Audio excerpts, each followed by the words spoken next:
الحمد لله الحمد لله رب العالمين والصلاة والسلام على سيدنا محمد وعلى آله وأصحابه أجمعين.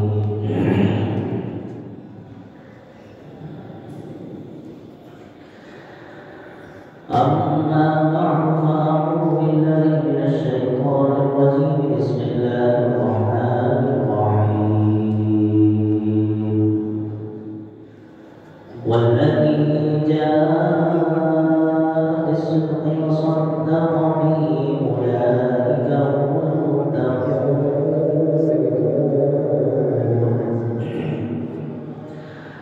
صدق الله العظيم وصدق رسوله النبي الكريم الأمين، ونحن على ذلك من الشاهدين والشاكرين، والحمد لله رب العالمين. درود شریف پڑھیے اللهم صل على سيدنا مولانا محمد وعلى سيدنا ومولانا محمد وبارك وسلم صلاة وسلاما عليك يا سيدي يا حبيبي يا رسول الله.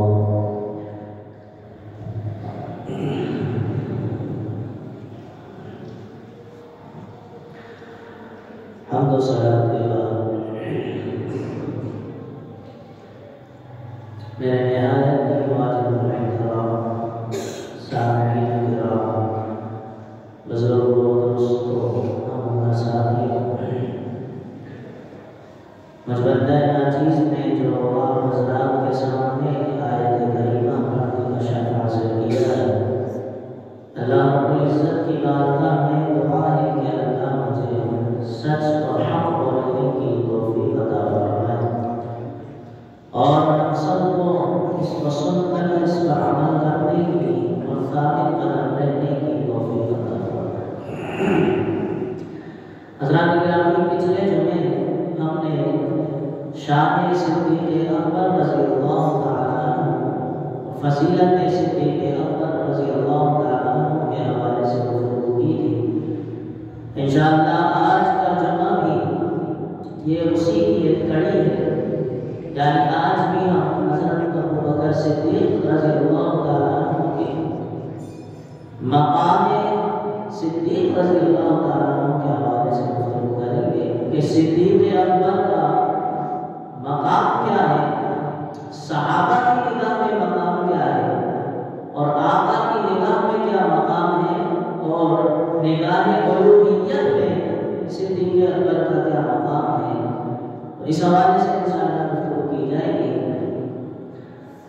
حضرات گرامی، یاد رکھیے گا کہ امت کے بہترین افراد وہ ہوتے ہیں جو نبی کے صحابی کہلاتے ہیں، جن کی نظروں کے سامنے نبی پر وحی نازل ہوتی ہے، جو روز و شب معجزات کا مشاہدہ کرتے ہیں، نبی کی نگاہوں سے جن کی تربیت ہوتی ہے، جن کی آنکھوں میں نبوت کا سراپا، دلوں میں نبی کی سوچ اور صورت میں نبی کا کردار ہوا کرتا ہے، وہ امت کے بہترین افراد کہلاتے ہیں۔ اور یہ بات یاد رکھیے گا، جس طرح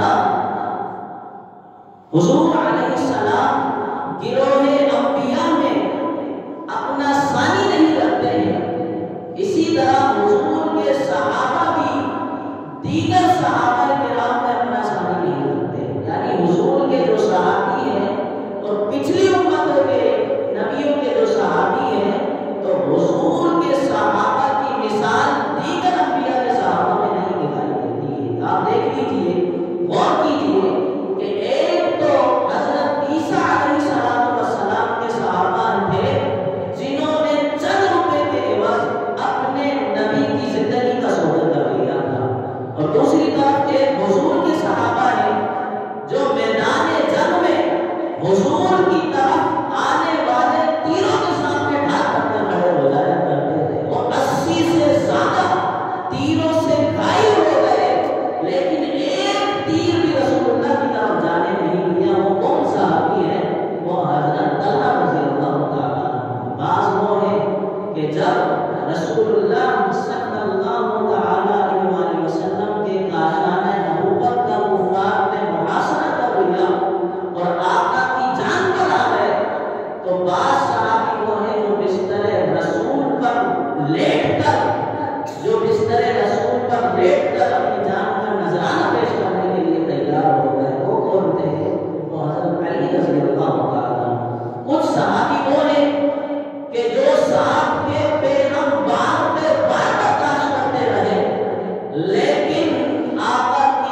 رسول اللہ صلی اللہ علیہ وسلم کے پرستار تھے، لیکن جو جانثاری کی مثال حضرت ابو بکر صدیق نے جو قائم کی ہے، جو جانثاری کی مثال حضرت ابو بکر صدیق نے جو قائم کی ہے، وہ تاریخ محبت میں ہمیں مثال ایسی نہیں ملتی۔ صدیق کے لیے ہے خدا کا رسول، بس یہ ان کی کتاب زندگی کا عنوان تھا، اور اسی عنوان کے گرد ان کی ساری زندگی گھومتی ہوئی نظر آتی ہے۔ حضرات محترم، صدیق کے لیے ہے خدا کا رسول۔ آقا علیہ الصلوۃ والسلام سے رسول اکرم صلی اللہ علیہ وسلم نے آقا علیہ السلام سے حضرت ابو بکر نے ایسی محبت کی کہ اپنا تن من دھن جان مال اولاد بیوی بچے کنبے رشتے دار سب کے سب اسلام اور پیغمبر اسلام کے لیے قربان کرنے کے لیے حضرت ابو بکر صدیق ہمیشہ تیار رہتے ہیں۔ یہی وجہ ہے کہ جب صدیق اکبر سے کسی نے پوچھا تھا کہ دنیا میں تمہیں کیا پسند ہے، تو ایک ہی جملہ تھا، النظر الی وجہ رسول اللہ صلی اللہ علیہ وسلم، کہا کہ میری نظر ہو اور رسول اللہ کا چہرہ مبارک ہو، میں دیکھتا رہوں دیکھتا رہوں دیکھتا رہوں، اسی زیارت میں میری زندگی کے لمحات بیت جائیں۔ بس آقا سے محبت صدیق کے لیے خدا کا رسول۔ یہ بات یاد رکھیے گا، جب محبت کسی سے شدید ہو جاتی ہے تو محب کے ذہن میں ہر وقت محبوب کا تذکرہ ہوتا ہے، ہر وقت اس کی سوچ میں گم رہتا ہے، ہر وقت اسی کی بات کرتا ہے۔ عربی محاورہ بھی ہے، جس کسی سے محبت ہوتی ہے وہ ہر بات میں اس کی بات کرتا ہے۔ آپ نے بھی غور کیا ہوگا، جب کوئی کسی سے محبت کرتا ہے وہ گھما پھرا کے اس کی بات لے کر ہی آتا ہے۔ تو یہی صدیق اکبر کا معاملہ تھا، ہر بات میں رسول اللہ کی بات۔ پوچھا چیز کیا پسند ہے دنیا میں، کہا اور کچھ نہیں، بس پسند یہ ہے کہ میری آنکھ کو رسول اللہ کا چہرہ ہوگا، تب میں دیکھتا۔ ایسی محبت حضرت ابو بکر صدیق نے کی ہے، جہاں جہاں، اور اللہ نے بھی پھر آپ دیکھیں اس محبت کا پاس رکھا، اللہ نے بھی ایسا پاس رکھا ہے اس محبت کا کہ جہاں جہاں اللہ نے اپنے محبوب کا تذکرہ کیا، وہیں اللہ نے اپنے محبوب کے محبوب صدیق اکبر کا بھی تذکرہ کیا۔ آپ قرآن اٹھا کے دیکھ لیجیے، میں نے جو آپ کے سامنے آیت کریمہ پڑھی، والذی جاء بالصدق وصدق بہ اولئک هم المتقون، اللہ فرماتا ہے اور جو سچ کو لے کر آیا اور جس نے اس سچ کی تصدیق کی، کہا یہی لوگ متقی اور پرہیزگار ہیں۔ مفسرین کرام نے اس بات کا اجماع ہے، مفسرین کرام نے کہا کہ یہ آیت کریمہ حضرت ابو بکر صدیق کی شان میں نازل ہوئی ہے۔ قرآن نے کہا جو سچ کو لے کر آیا اور جس نے سچ کی تصدیق کی، یہی متقی ہے۔ مفسرین کرام فرماتے ہیں سچ کو لانے والے کو رسول اللہ ہے اور تصدیق فرمانے والے ابو بکر صدیق رضی اللہ تعالیٰ عنہ ہے۔ بلکہ اپنے تو اپنے بیگانوں نے بھی کہا، شیعہ حضرات کی نامور شخصیت علامہ طبرسی نے اپنی تفسیر مجمع البیان میں لکھا، انہوں نے لکھا والذی جاء بالصدق رسول اللہ وصدق بہ ابو بکر، کہ سچ کو لانے والے کو رسول اللہ ہے، تصدیق فرمانے والے حضرت ابو بکر صدیق رضی اللہ۔ تو جہاں جہاں اللہ نے قرآن میں اپنے محبوب کا تذکرہ کیا، وہیں آپ دیکھیں گے محبوب کے محبوب یار غار کا بھی تذکرہ کیا ہے۔ اور سنیے قرآن، ایک جگہ اللہ نے فرمایا محمد رسول اللہ والذین معہ، کہتے ہیں کہ محمد رسول اللہ سے مراد اللہ نے یہاں حضور کا ذکر کیا، اور والذین معہ یہاں اللہ نے حضرت ابو بکر صدیق کا تذکرہ کیا۔ اسی طرح اذ یقول لصاحبہ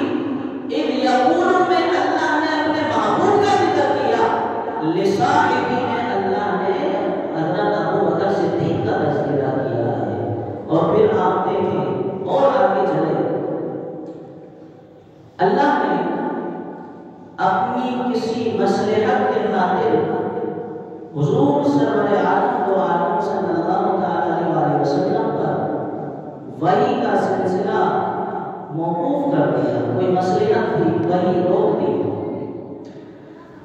جیسے ہی وحی روکی تو کفار کہنے لگے کہ محمد کو اس کے رب نے چھوڑ دیا اور گناہ ہو گیا، تانا دیا. جیسے ہی اللہ تعالیٰ نے یہ تانا سنا، اس تانے کو دور کرنے کے لیے اللہ نے سورہ دوحہ نازل فرما دی. وَالضُّحَىٰ وَاللَّيْلِ إِذَا سَجَىٰ مَا وَدَّعَكَ رَبُّكَ وَمَا قَلَىٰ. اللہ فرماتا ہے قسم ہے کاش کی اور رات کی جب وہ چھا جائے، آپ کے رب نے آپ کو چھوڑا ہے اور نہ آپ کو ناراض کیا ہے. یعنی آپ دیکھیں کہ سورہ دوحہ میں اللہ نے حضور کی نام بیان فرمائی ہے، حضور کی تعریف بیان فرمائی ہے. اور اگر آپ قرآن پڑھیں تو سورہ دوحہ کے بالکل برابر میں متصل ہی سورہ واللیل اذا یغشیٰ ہے.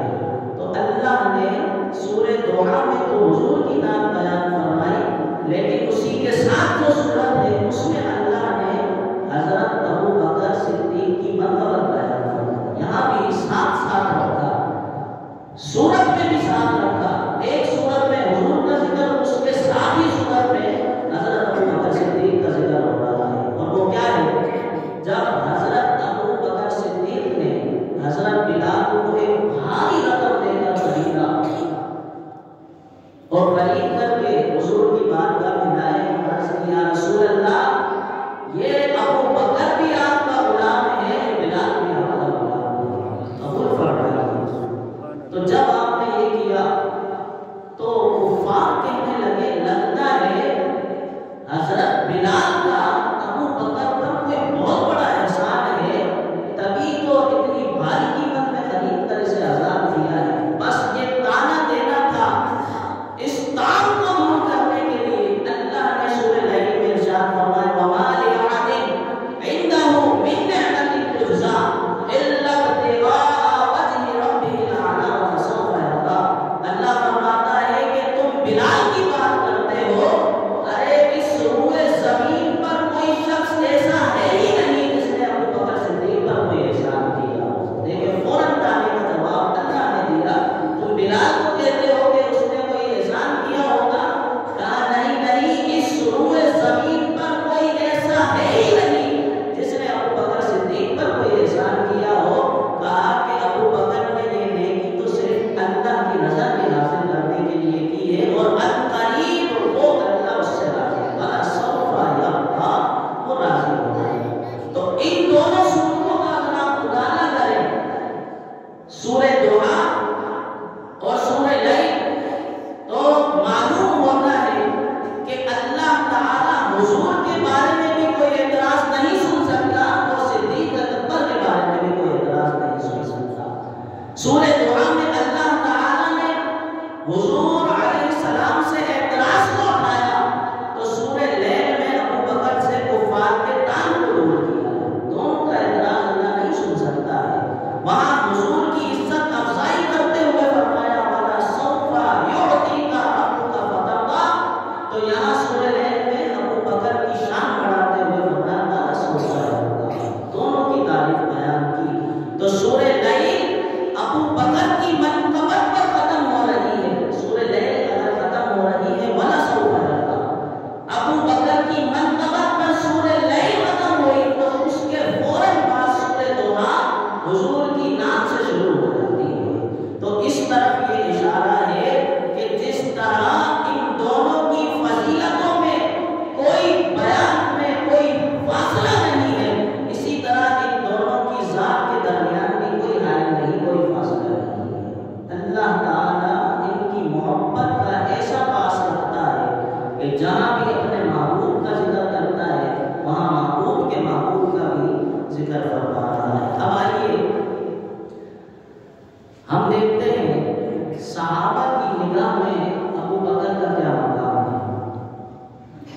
ایک مرتبہ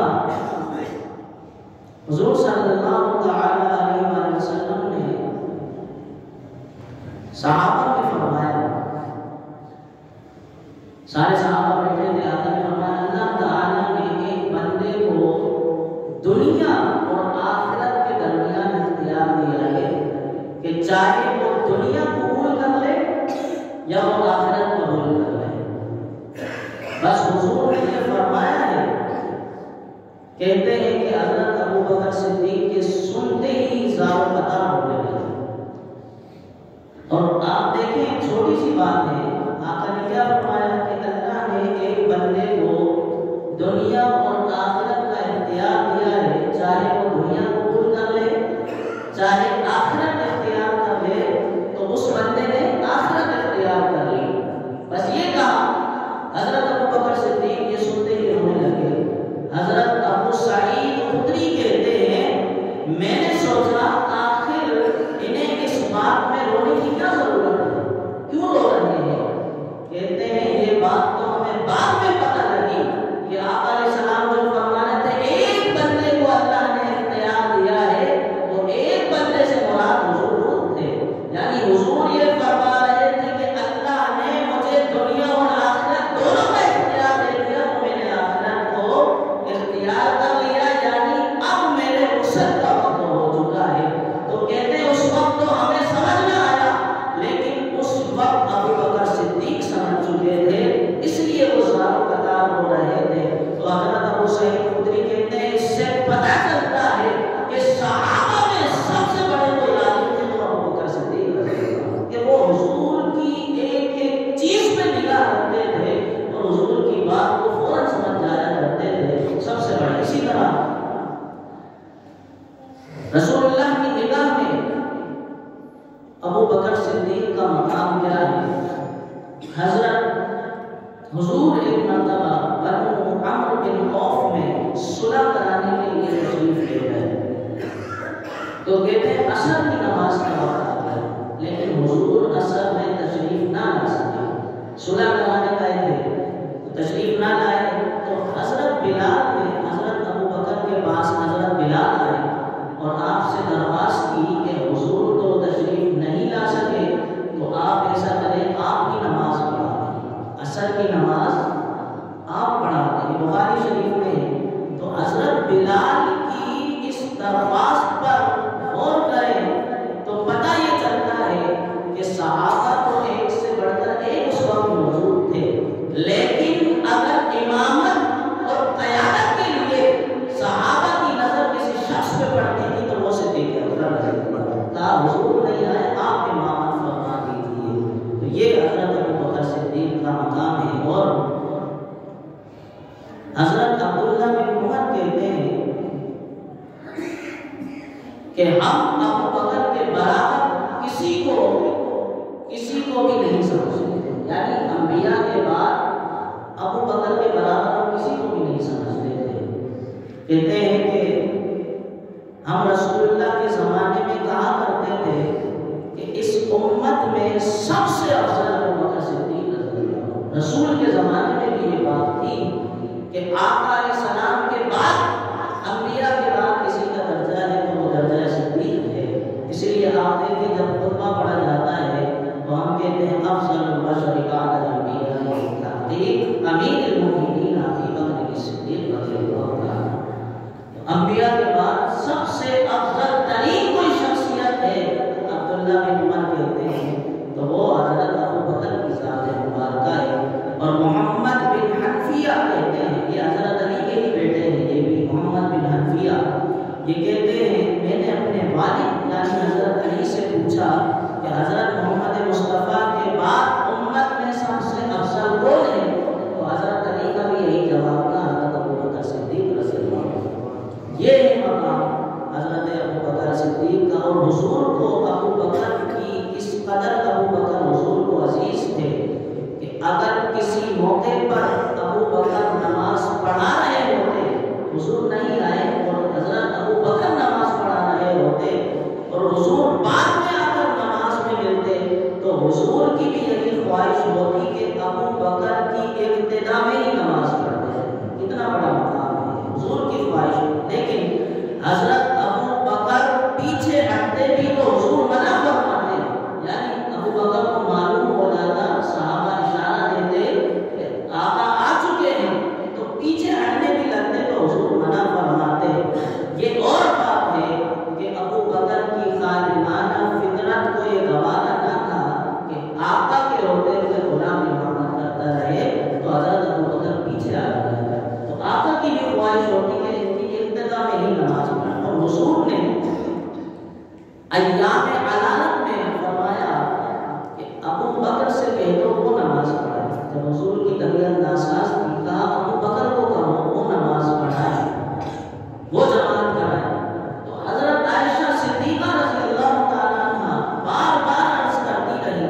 حضور کسی اور کو فرما دیجیے، میرے باپ میں یہ طاقت نہیں ہے کہ آپ کے مسئلے پر کھڑا ہو جائے، یا رسول اللہ کسی اور کو فرما دیجیے۔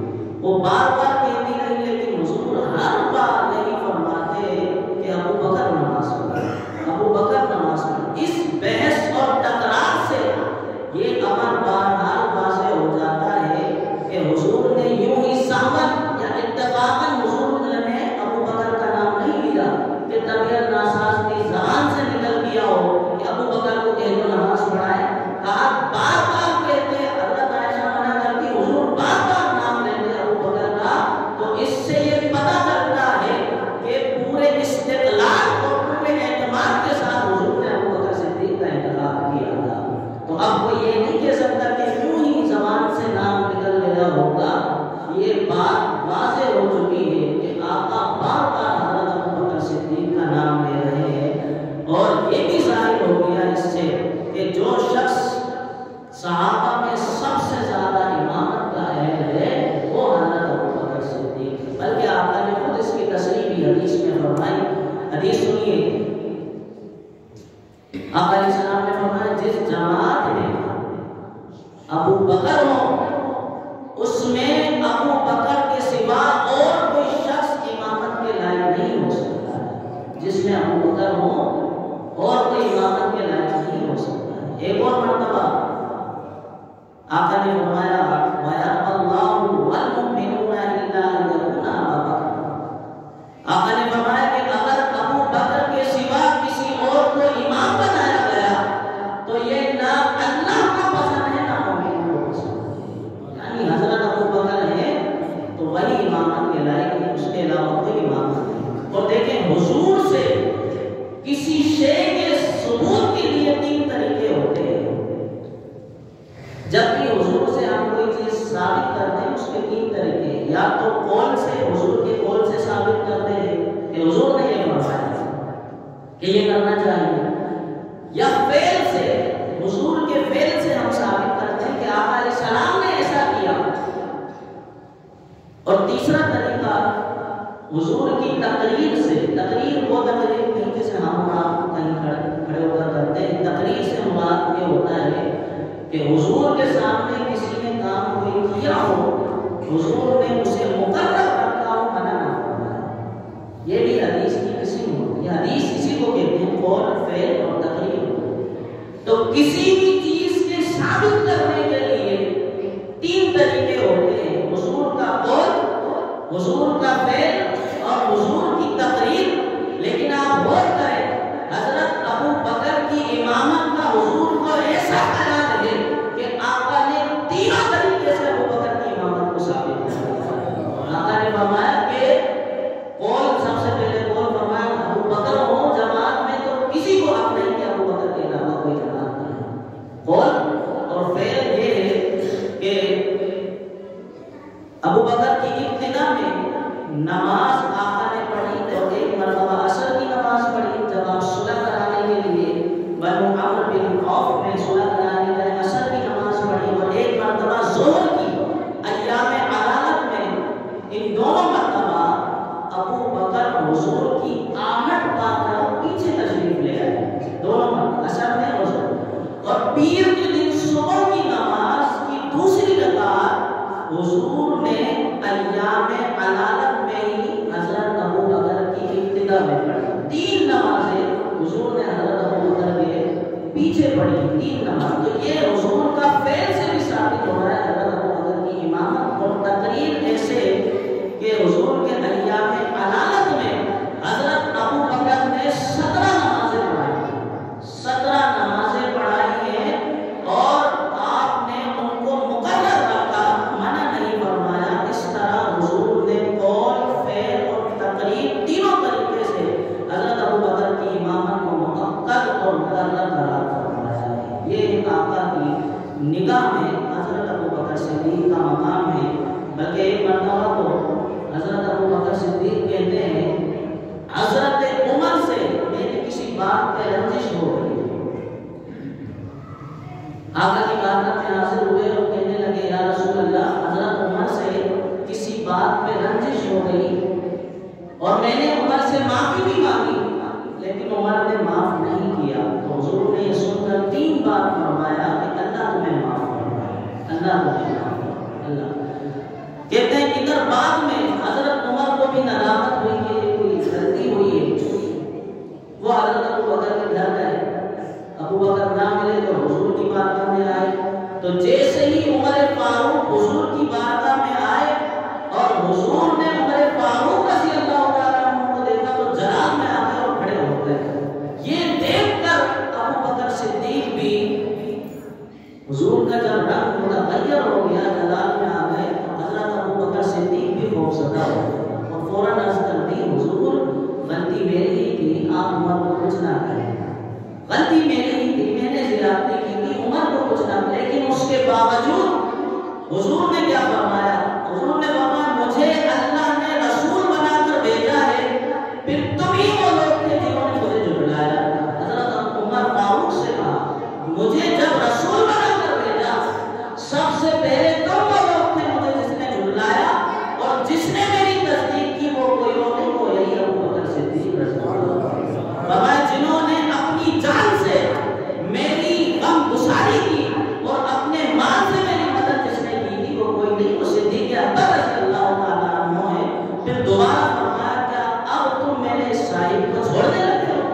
یعنی غور کریں, اس حدیث سے معلوم ہوتا ہے, بخاری شریف کی حدیث ہے کہ اگر ابو بکر صدیق سے عمر جیسی شخصیت کا بندہ بھی ناراض ہو جائے تو ابو بکر صدیق خود سے ناراض ہو جاتے ہیں. تو آج کا ایرا غیرہ کھڑے ہو کر صدیق اکبر پر اگر تبرہ کرے, گالی دے, برا بھلا کرے, آپ سوچ لیں اس کا ٹھکانہ پھر کہاں ہونے والا ہے. تو یہ ابو بکر صدیق حضور کی نگاہ میں, آپ علیہ السلام کی نگاہ میں یہ مقام ہے. اللہ کی نگاہ میں آپ دیکھیں ابو بکر صدیق کا مقام کیا ہے. چھوٹا سا واقعہ ہے.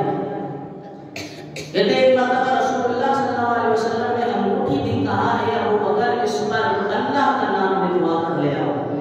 حضرت ابو بکر صدیق گئے اور انہوں نے کہا کہ اس پر اللہ کا نام بھی لکھو اور محمد صلی اللہ علیہ وسلم کا نام بھی لکھو, کیونکہ ابو بکر کو یہ گوارا نہ تھا کہ جہاں اللہ کا نام ہو وہاں اس کے مصطفیٰ کا نام نہ ہو. تو کہا اس پر دونوں نام لکھو. انگوٹھی بن کر جب آئی تو دیکھا تو اس پر اللہ کا نام ہے اور رسول اللہ کا نام بھی لکھا ہوا ہے, اور ساتھ میں اس پر ابو بکر صدیق رضی اللہ تعالیٰ عنہ کا نام بھی لکھا ہوا ہے. 3 نام لکھے ہوئے ہیں.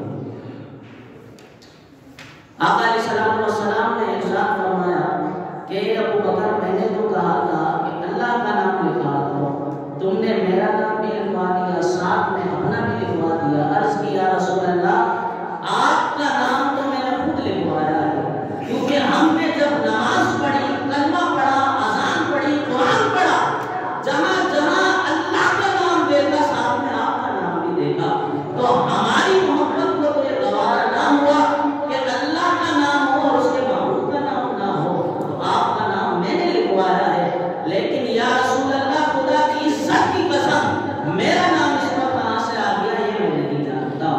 ابھی یہ بات چل ہی رہی تھی, حضرت جبریل امین حاضر ہوئے, عرض کرنے لگے اے اللہ کے حبیب آپ کا صدیق سچ کہتا ہے, یہ نام اس نے نہیں لکھوایا بلکہ جس طرح آپ کے صدیق کو یہ گوارا نہیں ہے کہ اللہ کے نام کے ساتھ اس کے معبود کا نام نہ ہو, اسی طرح یہ بات اللہ کو بھی گوارا نہیں ہے کہ اس کے معبود کا نام لکھا ہو اور ساتھ میں یار غار کا نام نہ لکھا ہو, اللہ کا نام. یہ صدیق اکبر کا مقام ہے, حضرت ابو بکر صدیق کا مقام اللہ کی. اور پھر دیکھیں آپ, ٹائم کم ہے, میرے پچھلے جو میں عرض کی تھی کہ غار کے حوالے سے بھی تذکرہ کرنا ہے, غار سور کے حوالے سے ایک جگہ اسی لیتا چلوں. غار سور کی جو ہجرت جو کی, غار سور کی طرف گئے, حضرت ابو بکر صدیق کا چلنے کا انداز آپ دیکھیں, کبھی آگے چلتے, کبھی پیچھے, کبھی حضور کے دائیں, کبھی بائیں. یا رسول اللہ ہے ابو بکر صدیق یہ کیا ماجرا ہے, انداز بدلا ہوا ہے. یا رسول اللہ ڈرتا ہوں کہ میں پیچھے چل رہا ہوں تو آگے سے کوئی حملہ نہ کر دے آپ پر, آگے چلتا ہوں تو پیچھے سے ڈر لگتا ہے کوئی آ کر حملہ نہ کر دے, اسی لیے دائیں بائیں جانب نہ جانب آپ کے چل رہا ہوں کہ جو بھی حملہ کرے میرے غلام نثار ہوگا پھر وہ آپ تک آئے گا.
مہک رہا تھا اور انوار رسالت ابو بکر میں اس طرح جذب ہو رہے تھے کہ ابو بکر حضور کے مظہر دکھائی دے رہے تھے. یعنی آپ دیکھیں جب تلوں کو پھولوں میں بسا دیں ایک رات کے لیے تو تل جو ہے وہ پھولوں کا مظہر بن جاتے ہیں.